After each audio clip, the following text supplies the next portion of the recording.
guest today is Maggie Pint. Maggie, welcome back to the show. Thank you. What's new? Well, I guess what's new in my world is some of the work that I'm doing with the JS Foundation to further the JavaScript ecosystem. I want to talk about that. I know you're big into JavaScript. People that follow the show know you're the maintainer of Moment.js, very popular daytime One of them. library. There's a couple of us, but yes. A couple of them. Okay, so you're one of the contributors on what's really the daytime library for JavaScript, I think. Yes, we are the main daytime library for JavaScript. And one thing that we've done recently is become a member of the JS Foundation. And this is something I think people don't know a whole lot about. They hear the Linux Foundation or the .NET Foundation or the JS Foundation, the Apache Foundation. They're like, what? What do they do? I have a question. Mm-hmm. What do they do? What is the JS Foundation? Sure. So I can give a great example in a story about Moment.js. The impetus for us joining the JS Foundation was a little thing, which was you could run the command npm install Moment.js. Okay, and that would install Moment.js? One would hope that would install Moment.js. That would be my expectation. That would be the expectation. That was not correct. So what was happening was that our NPM package name was actually just Moment, which is actually per the NPM guidelines. They say to leave the JS off. And some other group of people from outside the United States published a library with a very similar API to Moment, but with less functionality. And they published it on NPM under the name Moment.js. Oh. And we started getting GitHub issues and Gitter issues and Stack Overflow problems with people just saying, why is your library crap and why do so many people use it because it doesn't work at all for me? They were complaining about the other library. They were complaining about the other library and blaming us. Yep. Okay. So we went to NPM and we said, hey, we don't mind competition, but this isn't competition. This is just plain confusing for our users. And you were here first. And we were definitely here first. And can you do anything? Can you take this package down? And they actually very correctly said, no, we can't. And the reason for that is that what this was a case of from a legal standpoint was trademark infringement. And NPM has to act within the bounds of the law like anybody else. Right. So without Moment having a registered trademark, there was no way that we could say someone was infringing upon it. It's just impossible.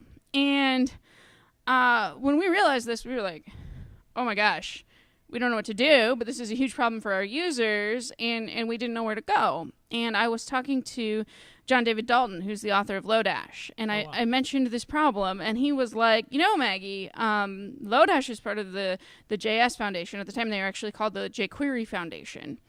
And they will take care of problems like this for you. And I was like, oh my gosh, you're awesome.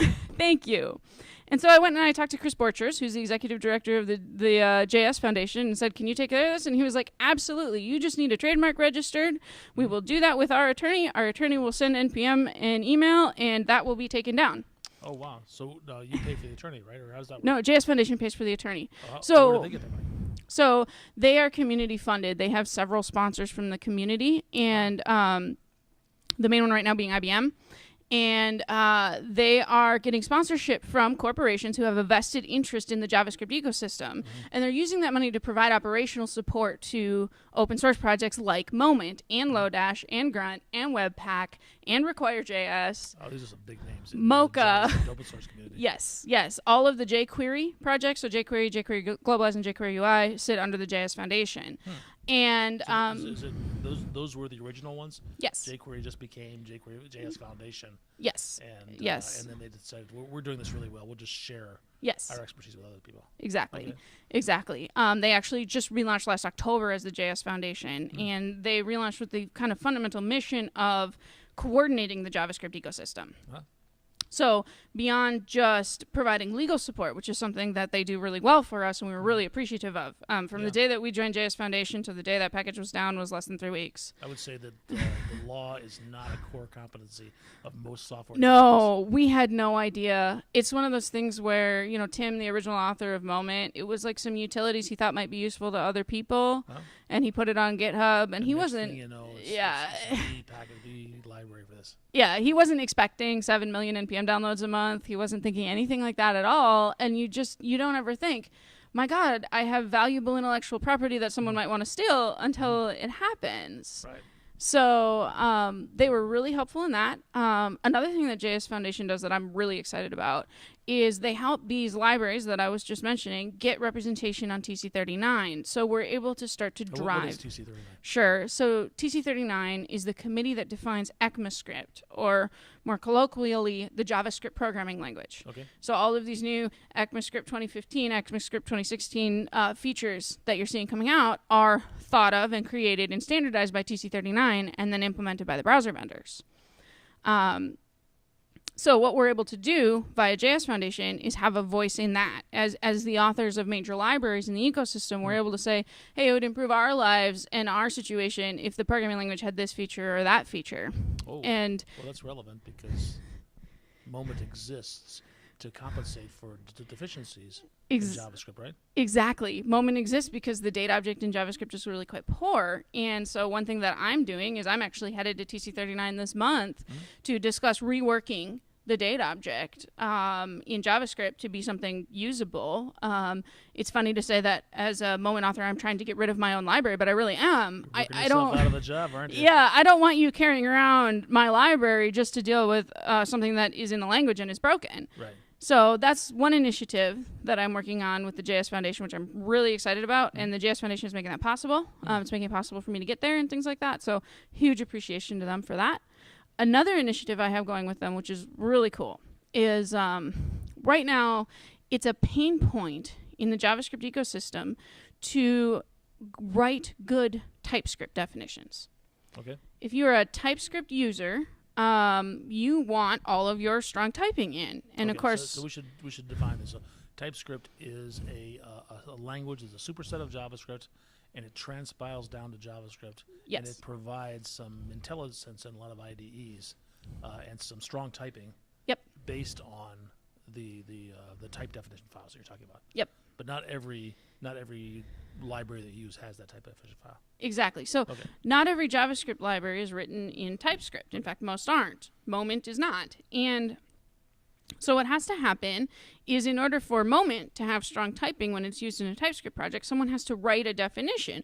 For this function, you get these parameters and they're of these types, and this type is returned. And that is complicated. What happens, or what has happened in the community, is that most TypeScript definitions are in a repository called definitely typed. And that definitely typed repository is maintained by the community. People from the community make pull requests and say, I think it should be this way, and I think it should be this way. And then the core team of definitely typed vets those pull requests and releases them. Other TypeScript definitions, including moments, are maintained in the project itself by the project team.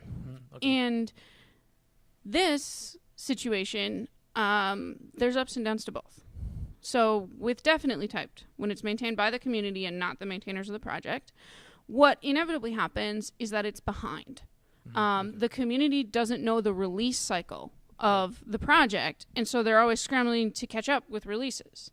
You flip around and you do what Moment did, and you have the authors maintain the TypeScript definition. Then it's up to date to the release cycle. But what happens is that if the authors, and this does include us, we're totally guilty of this, aren't strong at writing TypeScript definitions, which is a very niche thing, then they make mistakes. So you get a little bit of a rock and a hard place. So what I'm looking for right now with JS Foundation is I'm working with several other libraries who have been affected by this problem. And we're looking to the community to try to find a people and process solution to this. Technically, there's not a whole lot else we can do, but what we need is a community effort to rally around these projects and be coordination points. Say, I want to know when Moment's releasing. I am happy to go keep definitely typed up to date, and I am a strong TypeScript definition writer. And kind of get people coordinating a little bit more so that the library authors can advise the definitely typed people on their release dates and what their APIs really mean, and the definitely typed people can advise the library authors on exactly how to write correct definitions. And that's a working group that's part of the JS Foundation. So it's something that we are working on together. Very cool. It's lucky you found these guys. Yeah. Tell me about the story of Moment.js, this competing, not quite as good library. Are they still around? In other words, if I type in npm install Moment.js, does that still give me the wrong thing? No. What it'll give you now is just a text file that says this is not Moment. And that's because now you have a copyright, and you were able to enforce that. So it's not a copyright, actually. The copyright is for the code itself. So what you're dealing with is a trademark. It's funny, and the only reason I had mentioned earlier that law is not the only reason that I point that out is because I didn't know that either. Okay. They were like, this is a trademark infringement case, not a copyright case. And we were like, you were able to enforce that copyright even sort of after the fact. Yes. At least for them. Yes, they were able to get an attorney on board and able to get our trademark filed. And once our trademark was filed, then we had clear prior use. Moment, our library has existed since 2011, and it just got taken down. Oh, okay. So they may still be out there doing something, but it's not part of NPM. Which is key. Yep. So they're still out there on GitHub. We don't really care. The big thing was to not have our users accidentally getting that library. Again, we don't mind competition. There are a couple of great date libraries out there that aren't us. There's JS Joda and Date Functions, and they're both great libraries. We don't mind them. We just don't want to be confused. We just don't want people confused. Is there anything we haven't covered we should? I guess, when we're talking about the context of the JS Foundation and really any open source foundation, the one thing that I would have the audience keep in mind is that the job of those foundations is to support community projects. For the JS Foundation, what that means is that they do not pay engineers to work on those projects.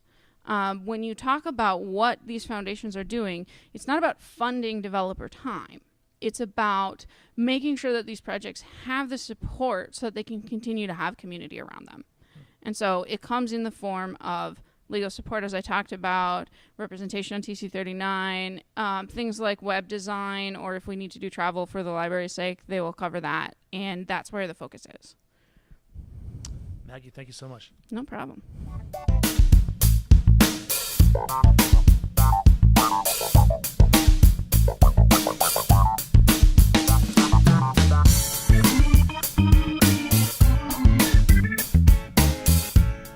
Technology lets me have friends who work on lots of open source projects.